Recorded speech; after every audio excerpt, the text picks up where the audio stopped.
আসসালামু আলাইকুম। আজ রোববার 19 শ্রাবণ 8 সফর 3 আগস্ট। বাংলাদেশ বেতার রাজশাহী। স্থানীয় সংবাদ পড়ছি মাহমুদ শওকত। রাজশাহী বিভাগীয় কমিশনার খন্দকার আজিম আহমেদ বলেছেন, শহীদ পরিবার ও যোদ্ধাদের পাশে সরকার সবসময় আছে এবং থাকবে। তিনি জানান, জুলাই সনদের কাজ প্রায় শেষের দিকে। আগামী 5 আগস্ট এটি ঘোষণা হতে পারে।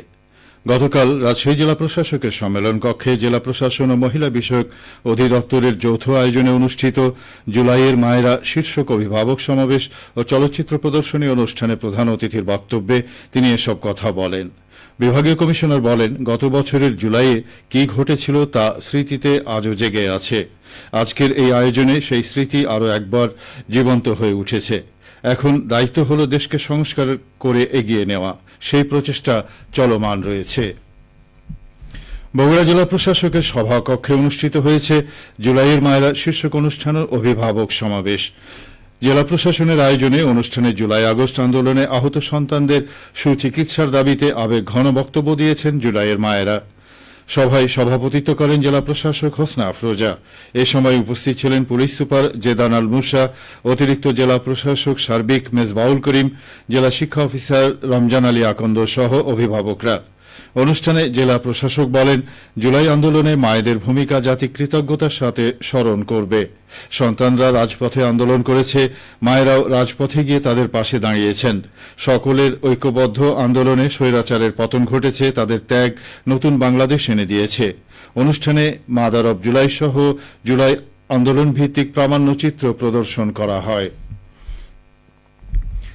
নাটোরে ভূমি উন্নয়ন কর আদায়ের হার শতভাগ ছাড়িয়েছে। 2024-2025 অর্থবছরে জেলার ভূমি উন্নয়ন কর আদায় হয়েছে 8,18,11,000 টাকা। এ সময়ে দাবির পরিমাণ 7,80,53,000 টাকা হলেও ক্রমপুঞ্জীভূত বকেয়া সহ আদায় লক্ষ্যমাত্রা ছাড়িয়ে গেছে। শতকরা 104.81% ভূমি উন্নয়ন কর আদায় হয়েছে।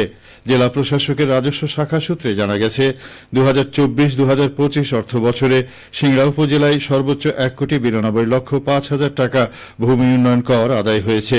বড়াইগ্রাম উপজেলায় 1,45,20,000 টাকা, নাটোর সদরে 1,27,80,000 টাকা, লালপুরে 1,21,97,000 টাকা, গুরুদাসপুরে 1,04,18,000 টাকা, নলডাঙ্গায় 67,07,000 টাকা এবং বাগাতিপাড়া উপজেলায় 59,81,000 টাকা ভূমি উন্নয়ন কর আদায় হয়েছে।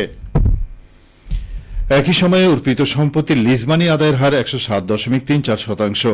77,47,000 টাকা দাবির বিপরীতে ক্রমপুঞ্জীভূত বকেয়া সহ আদায় হয়েছে 83,16,000 টাকা। নাটোর সদর উপজেলার সহকারী কমিশনার ভূমি মোহাম্মদ ফরহাদ হোসেন জানান, সাধারণ ভূমি উন্নয়ন কর আদায়ের হার শতভাগ ছড়িয়েছে। প্রাতিষ্ঠানিক ভূমি উন্নয়ন কর আদায়ে বিভিন্ন পদক্ষেপ গ্রহণ করা হচ্ছে। নাটোরের অতিরিক্ত জেলা প্রশাসক রাজস্ব মোহাম্মদ আরিফ হোসেন বলেন, সরকারের কার্যকর পদক্ষেপ গ্রহণের ফলে ভূমি উন্নয়ন কর আদায়ে গতিশীলতা এসেছে। এ ব্যাপারে দাপ্তরিক দলগত প্রচেষ্টা চলমান রয়েছে। ভূমি সেবার অন্যান্য কার্যক্রমেও স্বচ্ছতা এবং গতিশীলতা নিয়ে আসা হয়েছে। 2024-2025 অর্থ বছরে দপ্তরে 220টি আপিল নিষ্পত্তি করা হয়েছে, যা বিগত 2023-2024 অর্থ বছরের চেয়ে 96টি বেশি। ভূমি সেবার যে কোনো দপ্তরে সর্বোত্তম নাগরিক সেবা নিশ্চিত করতে হবে।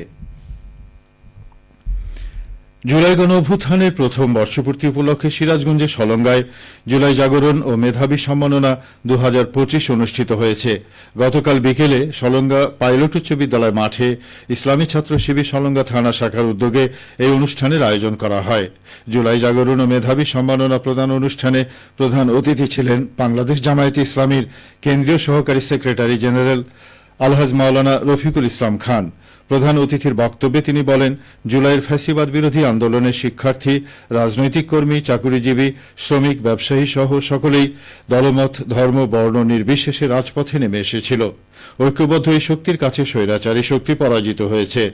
অনুষ্ঠানে জুলাই গণ আন্দোলনে সিরাজগঞ্জের সলঙ্গায় আহত জুলাই যোদ্ধা ও এসএসসি দাখিল এবং সমমান পরীক্ষায় জিপিএ 5 প্রাপ্ত শিক্ষার্থীদের সনদ, ক্রেস্ট ও ফুল দিয়ে সম্বর্ধিত করা হয়। খেলার খবর ফুটবল। উইমেন্স ইউথ ডেভেলপমেন্ট প্রোগ্রামের আওতায় নাটোরে জিএফএ অনূর্ধ্ব 14 বালিকা ফুটবল দল গঠন করা হয়েছে। গতকাল নাটোর জেলা স্টেডিয়ামে 7টি উপজেলা থেকে আগত শিক্ষার্থীদের মধ্য থেকে 18 জনকে বাছাই করা হয়।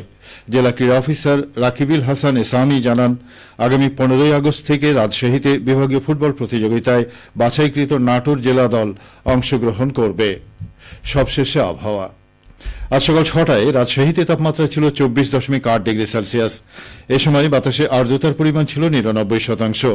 রাজশাহী ও পার্শ্ববর্তী এলাকায় আজ সূর্যোদয় হয়েছে ভোর 5:34 এবং সূর্যাস্ত সন্ধে 6:48। সংবাদ শেষ হল। আমাদের পরবর্তী স্থানীয় সংবাদ দুপুর 12:10।